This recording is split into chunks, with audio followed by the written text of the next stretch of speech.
Captain Admiral William Hayes looked out the viewport of his office on Earth's orbital command station. The blue planet below seemed peaceful from this distance. He rubbed his tired eyes and focused again on the message displayed on his screen. It had arrived an hour ago, bearing the official seal of the Galactic Council. Captain Admiral Hayes of Earth Defense Fleet, you are hereby summoned to appear before the full Galactic Council in 7 standard cycles. Charges of treaty violations, unauthorized weapons development, and attacks on peaceful outposts have been filed against Earth and its colonies. Failure to appear will be considered an admission of guilt.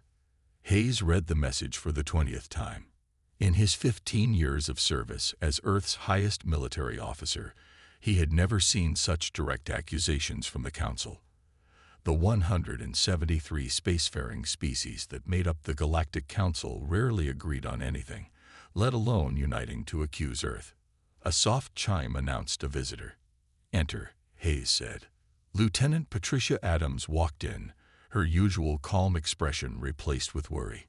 She carried a data pad and stood at attention. "At ease, Lieutenant. I assume you've been briefed on our situation." "Yes, sir," Adams replied.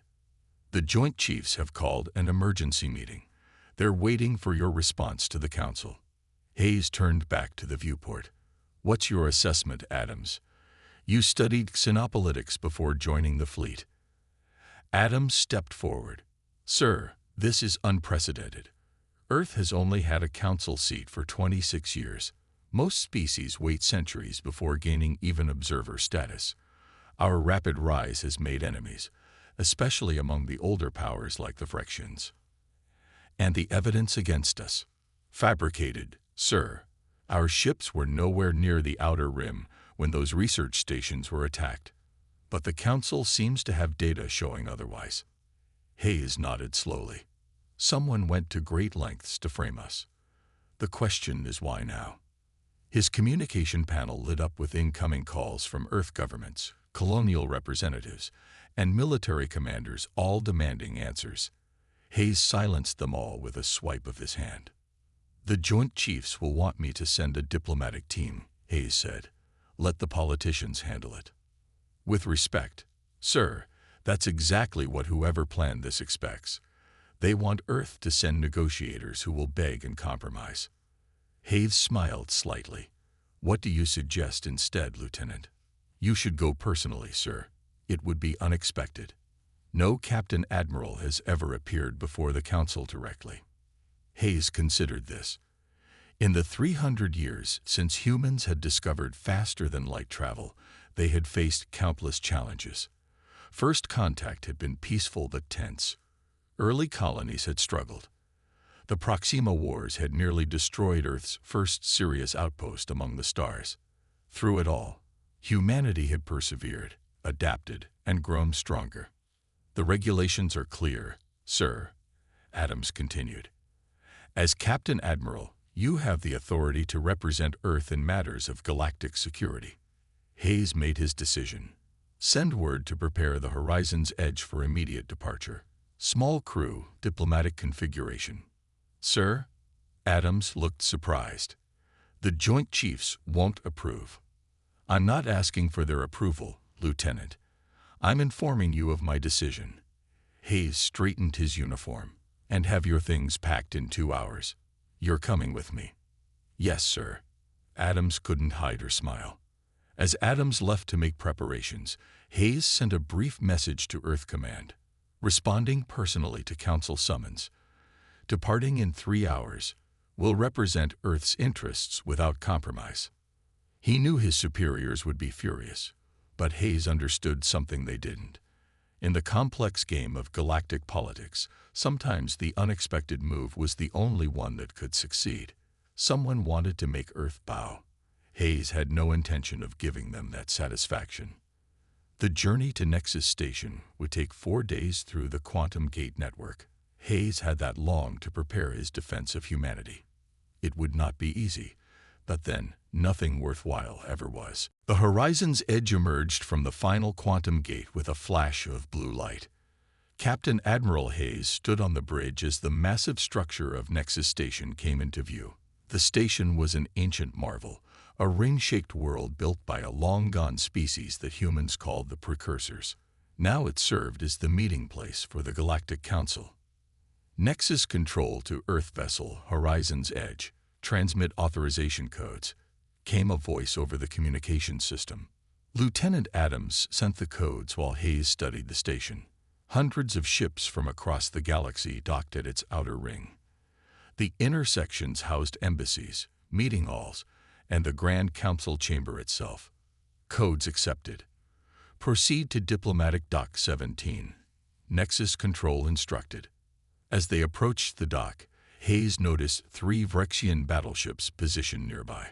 The Vrexians were one of the oldest species in the Council, with technology far beyond Earth's. Their ships looked like giant black crystals, absorbing light rather than reflecting it. "They're watching us closely," Adams said quietly. "They expected us to send a minor diplomat they could bully," Hayes replied. "Our presence has already disrupted their plans." Once docked, Hayes and Adams were met by Ambassador Elaine Morrison, Earth's official representative to the Council. She was a tall woman with short gray hair and a worried expression. "Captain Admiral, I must protest your decision to come here," she said as they walked through the station's wide corridors. "The Council has already made up its mind. This hearing is just for show." Hayes kept his voice calm. "Then we'll give them a show they won't forget, Ambassador." Morrison lowered her voice. "The Vrexian delegation arrived 3 days ago. They've been meeting privately with many council members. Whatever evidence they have against Earth, they've been sharing it widely." "False evidence," Hayes corrected. "Our ships were nowhere near those research outposts. They entered Earth's small embassy, where Commander George Wilson waited. Wilson was an old friend who had served with Hayes during the Proxima Wars. He now led Earth's security team on Nexus Station. "Bill, good to see you," Wilson said, using Hayes' first name in private. "Though I wish it were under better circumstances." "What have you learned, George?" Hayes asked. Wilson activated a holographic display showing the station's layout. "The hearing is scheduled for tomorrow in the main chamber. The Vrexians have been busy. Their security teams are everywhere, watching all our movements." A woman entered the room, carrying several data tablets. "I've analyzed the Council's preliminary evidence," she said. "It's detailed but clearly manufactured. Captain Admiral, this is Delegate Susan Winters, our xenobiologist and science advisor," Morrison introduced. Winters placed the tablets on the table. "The attack patterns on those outposts don't match Earth fleet tactics, and the energy signatures allegedly from Earth weapons have been altered." Hayes studied the data. "Can you prove the tampering?" "Given time, yes. But the Council won't wait." Their discussion was interrupted by a soft alarm from Wilson's security device. "We have movement in the outer corridor, more than standard security patrols." "They're monitoring us," Morrison said. Hayes looked at each person in the room. "From this moment on, trust no one outside this group. The Vrexians want Earth isolated or under their control. We have until tomorrow to find proof of their deception." As night cycle fell on Nexus Station, Hayes stood alone at the window of his quarters, watching the stars. In less than 12 hours, he would stand before the Council, one human facing the judgment of 173 species. A soft beep from his door interrupted his thoughts. When he opened it, he found no one there, just a small data chip on the floor. On it was written one word: proof. Hayes picked it up carefully. Someone on the station was taking a great risk to help Earth. The question was, could he trust them? The council chamber was massive. Curved rows of seats rose in a half circle around a central speaking platform. Representatives from 173 species filled the chamber with a mix of colors, shapes, and sizes that still amazed Hayes, even after years of space travel. Hayes stood alone on the platform.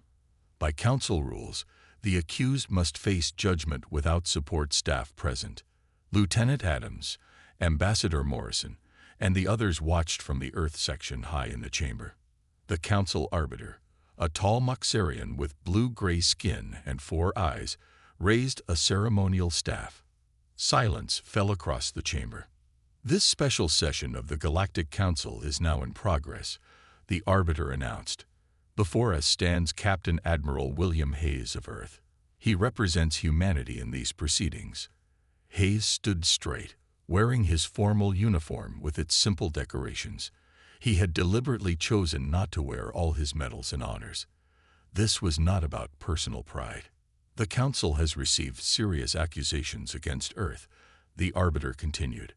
"Evidence has been presented showing Earth vessels attacking research outposts in the Outer Rim sectors.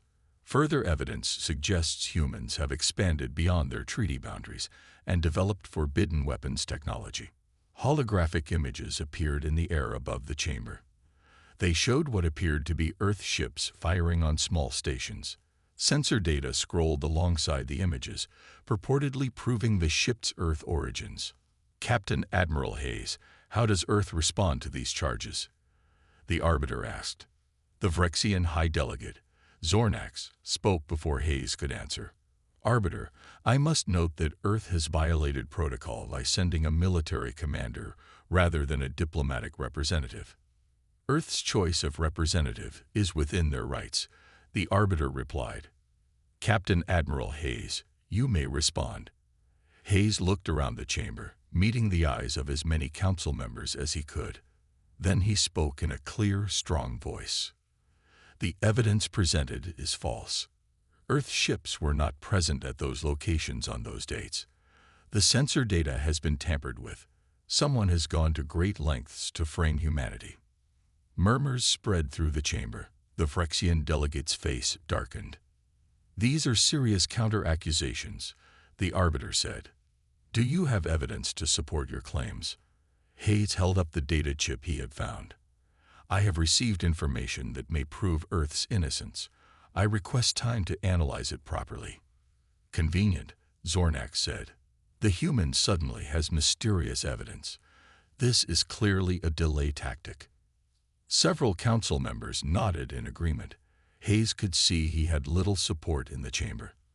The Arbiter consulted with other senior council members before speaking again. "We will allow 1 day for review of this new evidence.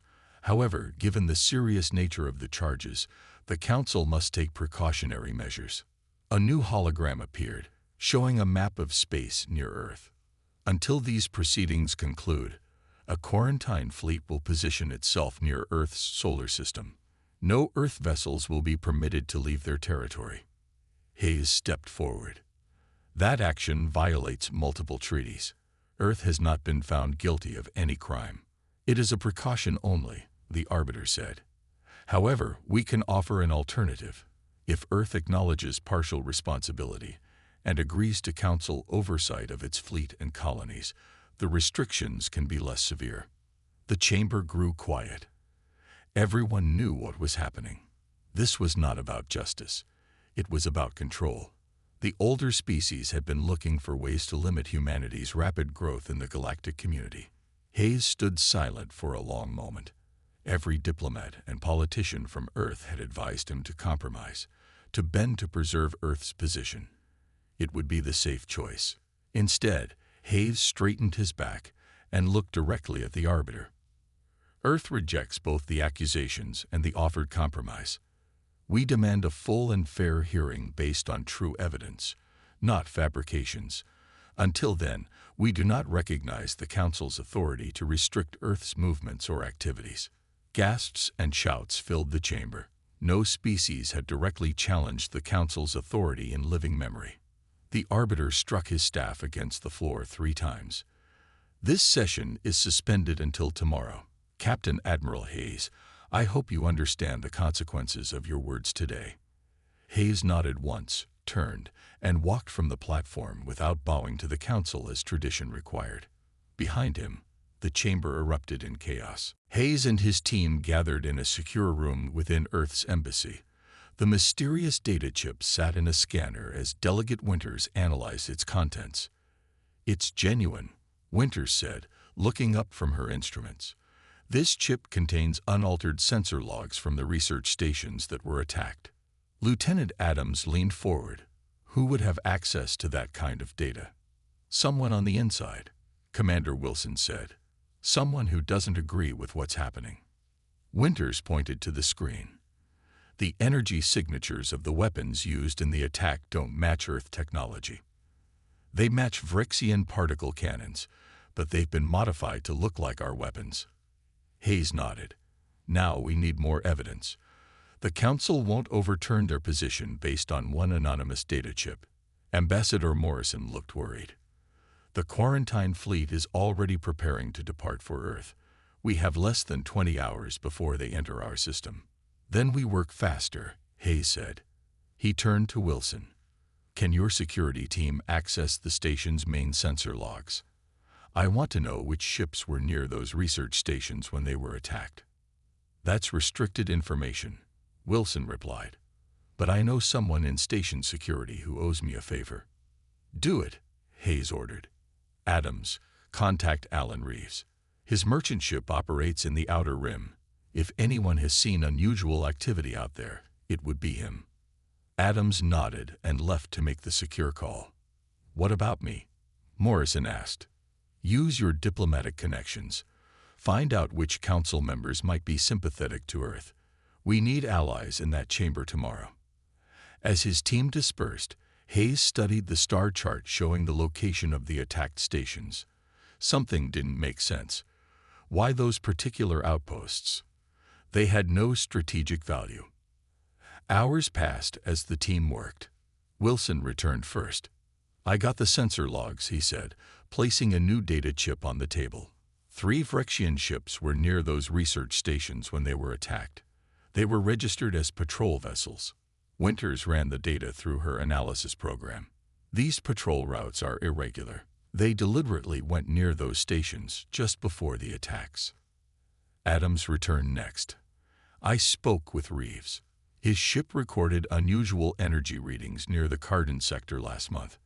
He thought it was a sensor malfunction, but now he thinks it was a Vrexian ship testing the modified weapons. Does he have proof? Hayes asked. Better. He has video footage. His ship's external cameras caught a glimpse of the weapons test. He's sending it now. The final piece came when Morrison returned with unexpected news. The Kaldar Federation and the Terulian Collective have both expressed doubts about the accusations against Earth. They've requested to speak at tomorrow's session. Hayes smiled for the first time in days. The Kaldars have also had problems with the Vrexians, and the Terulians value logic above all else. They would have noticed the flaws in the evidence. As midnight approached, they compiled their findings. The Vrexians had attacked their own research outposts, modified their weapons to look like Earth technology, and fabricated sensor data to frame humanity. But why? It's about our growth rate, Winters said suddenly. I've been studying galactic development patterns. Most species take centuries to expand beyond their first few colonies. Humans have done it in decades. We adapt faster than any other species in the Council, Hayes agreed. The Vrexians see us as a future threat to their power. As dawn cycle began on Nexus Station, Hayes prepared to return to the Council chamber. This time, he wouldn't be alone. He had evidence, allies, and something the Vrexians hadn't counted on: the truth. But as he left his quarters, a security alert flashed on his communicator. Someone had broken into the embassy's secure room. The data chips with their evidence were gone. Hayes stared at the empty safe where their evidence had been stored.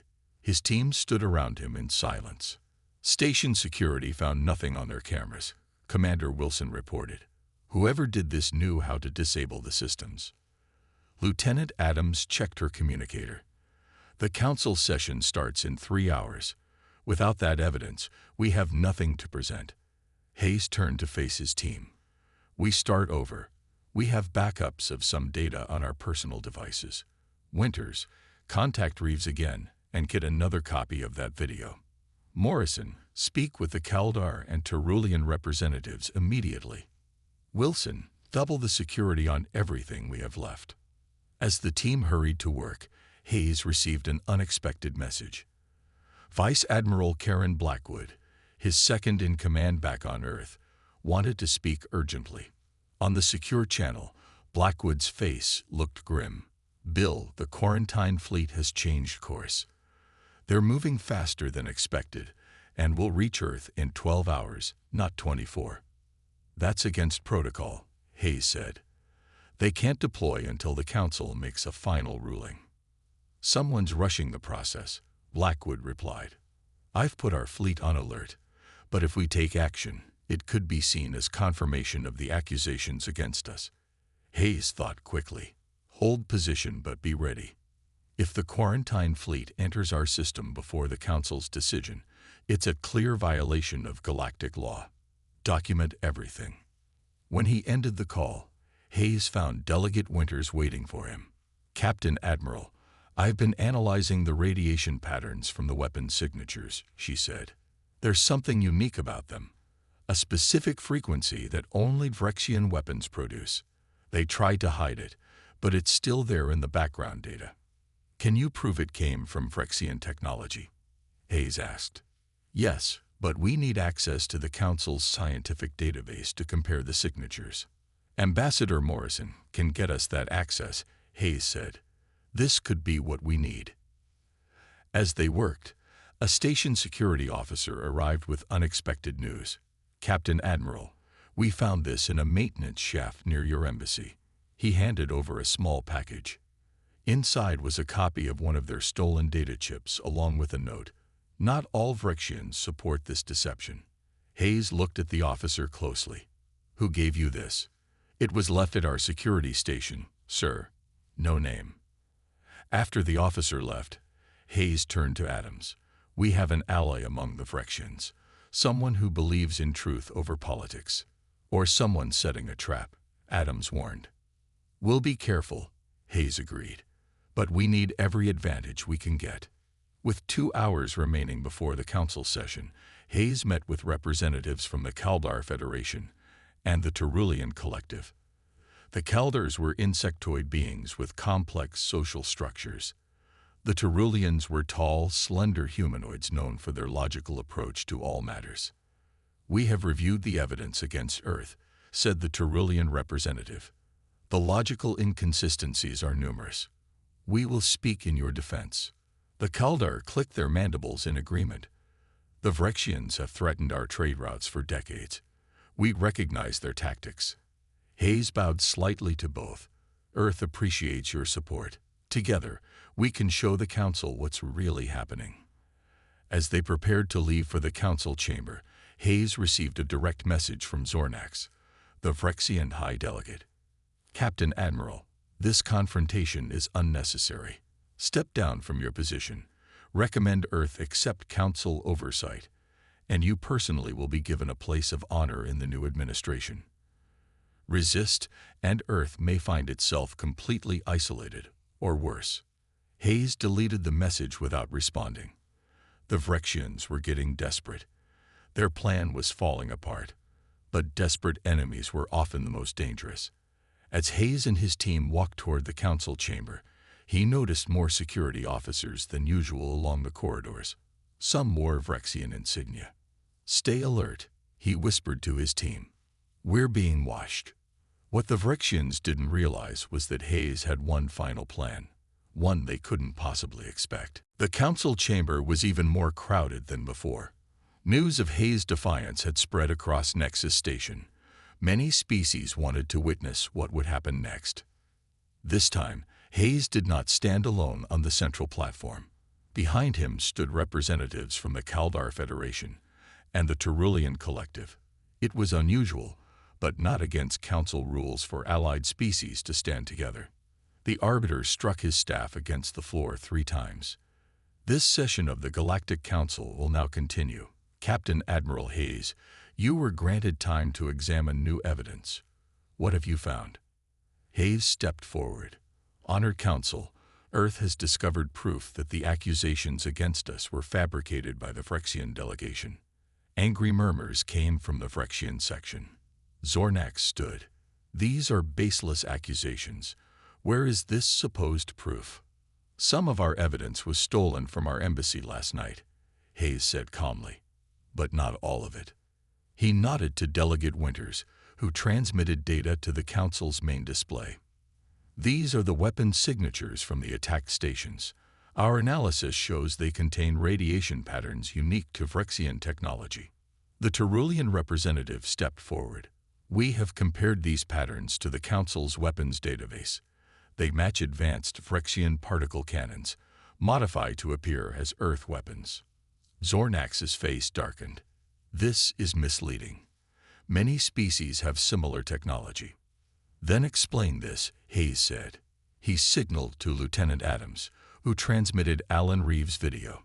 The footage showed a Vrexian ship testing unusual weapons in a remote area of space.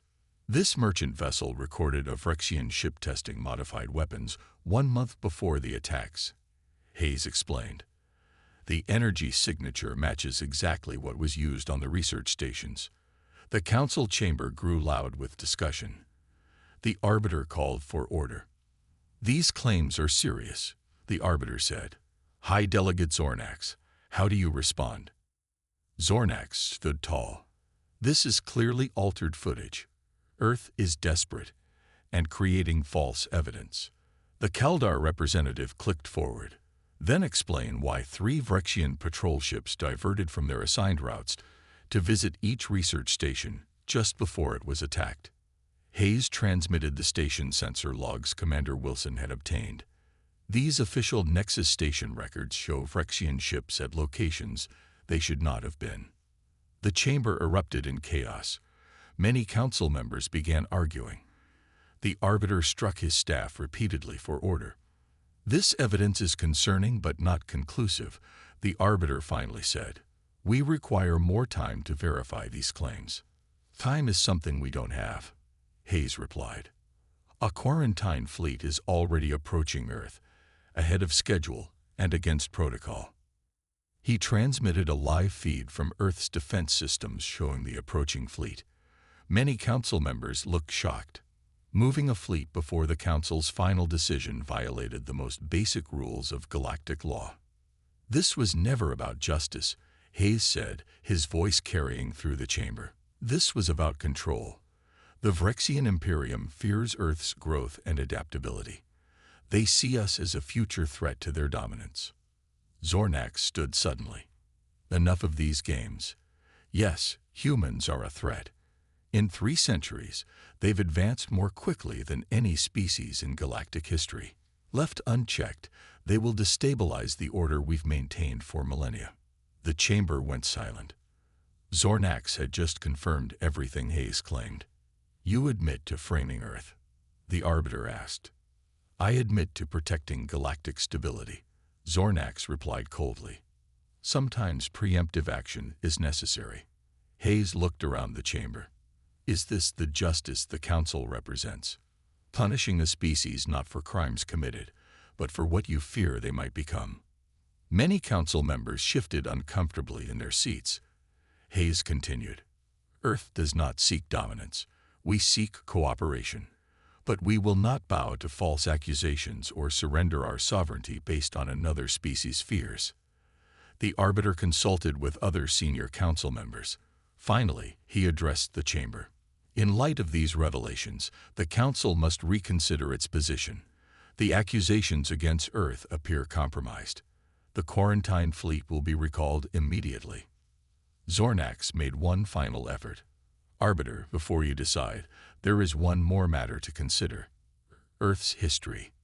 On the main display appeared images of Earth's wars, conflicts, and environmental disasters. This is the species you're defending, Zornax said. Their own history proves their violent nature. Hayes looked at the images without flinching. The Vrexians had played their final card. Now he would play his. Hayes looked at the images of Earth's history that filled the council chamber's displays. Wars, environmental disasters, conflicts spanning centuries. Humanity's darkest moments played out for all to see. The chamber was silent. Even Hayes' allies seemed uncomfortable. This is the true nature of humans, Zornax said. Their history is filled with violence, destruction, and self-harm. How can we trust such a species with advanced technology and expansion throughout our galaxy? Hayes stepped forward. He knew this moment would come. The Vrexians had played their strongest card, humanity's own past. High Delegate Zornax is correct about one thing, Hayes said, his voice steady. That is our history. We do not deny it. Surprised murmurs spread through the chamber. No one had expected Hayes to agree. But history is not destiny, Hayes continued. What the Vrexian delegation fails to show you is the complete record. Hayes tapped his communicator. New images appeared alongside the scenes of war and destruction.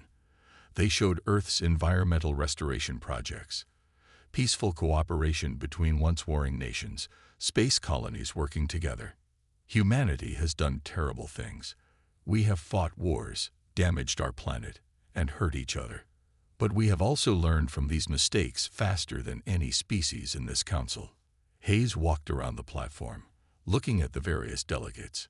In just 3 centuries, since achieving faster-than-light travel, we ended national conflicts that had lasted thousands of years. We restored environments we had damaged. We developed technologies that bring people together rather than drive them apart. He pointed to the Vrexian delegation. The Vrexians show you our violent past because they fear our peaceful future. They fear it because it challenges their belief that species cannot truly change. The Terulian representative stepped forward. This is logically sound. Our studies of Earth history show a remarkable acceleration in social and ethical development compared to all other Council species. The real reason we're here isn't about a few attacked research stations, Hayes said. It's about this.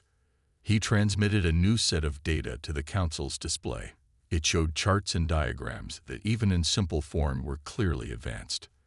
This is the Harmony Protocol, Hayes explained. Earth has been developing it for the past decade. It's not a weapon or a tool for dominance. It's a new framework for cooperation between diverse species. Delegate Winters continued the explanation. The Harmony Protocol analyzes the biological, psychological, and cultural needs of different species and creates systems where they can work together more effectively than ever before. The Vrexians discovered our work on this protocol, Hayes said. They didn't see it as a gift to the galaxy. They saw it as a threat to their influence. Zornax stood, anger visible on his face.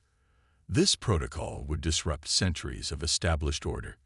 It would give newer species like humans equal voice with the founding members of the Council. Yes, Hayes said simply. It would create true equality among all spacefaring species. Is that not what the Council claims to stand for? The chamber filled with discussion as Council members debated among themselves. Many seemed interested in the Harmony Protocol. Others looked concerned. The Arbiter called for silence. Captain Admiral Hayes, are you offering to share this protocol with the entire Council? Yes, Hayes replied without hesitation. Earth developed the Harmony Protocol not for ourselves, but for all species. We believe cooperation leads to greater advancement than competition or dominance. Hayes looked directly at Zornax. Humanity's history contains darkness, yes, but we faced that darkness. We acknowledged it. We learned from it. And that is something the Vrexian Imperium has never done with its own past. The Council chamber grew quiet. Hayes had turned Earth's greatest weakness, its troubled history, into its greatest strength. The ability to learn, adapt, and grow. The Arbiter spoke after a long silence. This Council must consider all we have heard today. We will adjourn for deliberation. As Council members filed out, Hayes noticed many looking at him differently than before. Not with suspicion or fear, but with curiosity and even respect. Whatever the Council decided, Hayes knew that humanity had shown its true nature today. They had not bowed. They had stood tall and offered their hand in friendship, even to those who had tried to destroy them. 3 days passed before the Council reached its decision. During that time, Hayes and his team remained on Nexus Station. The quarantine fleet had stopped its advance toward Earth, but remained in position, waiting for orders. On the morning of the 4th day, Hayes was called back to the Council chamber. This time, He brought his entire team with him: Lieutenant Adams, Ambassador Morrison, Commander Wilson, and Delegate Winters. The chamber was filled to capacity. Every member of the council was present for this historic session. The orator struck his staff 3 times. After careful deliberation, this council has reached its decision regarding Earth and the accusations brought against it. The chamber fell silent. Hayes stood straight, ready to accept whatever came next. The evidence presented by Captain Admiral Hayes has cast significant doubt on the original accusations. The Council has determined that Earth ships did not attack the research stations as claimed. Relief spread through the Earth delegation, but Hayes knew this was just the beginning. Furthermore, the arbiter continued, the Council finds that elements within the Vrexian Imperium deliberately falsified evidence to frame Earth for these attacks. This is a serious violation of Council law. All eyes turned to the Vrexian section. High Delegate Zornax was notably absent.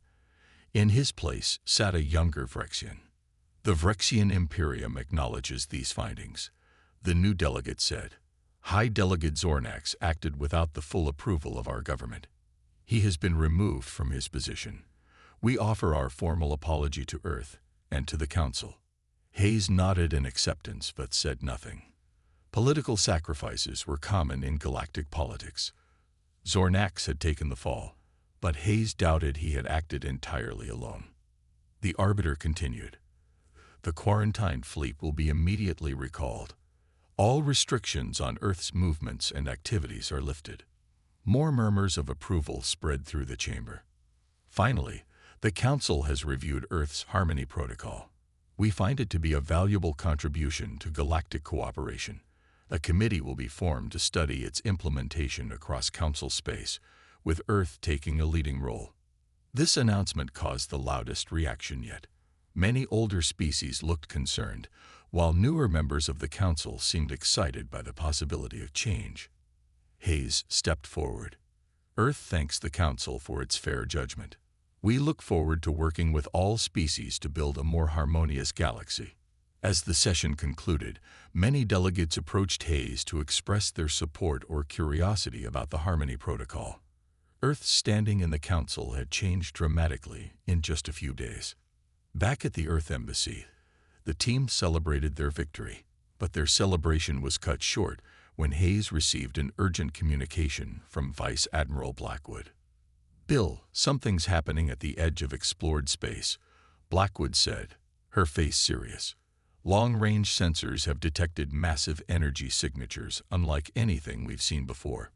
She transmitted the sensor data. Hayes and his team studied it with growing concern.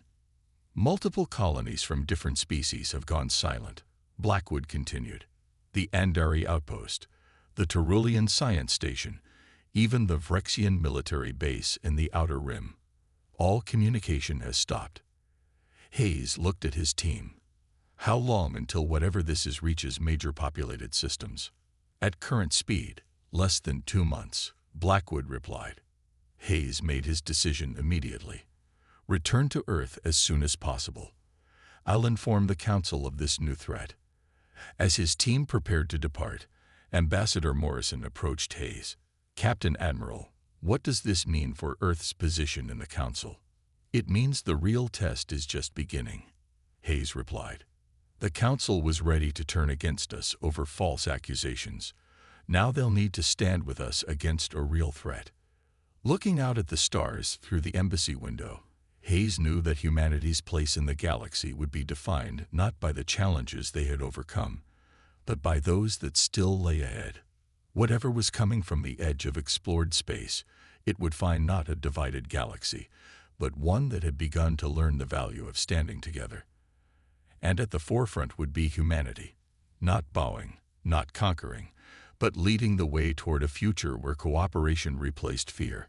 The true journey was just beginning.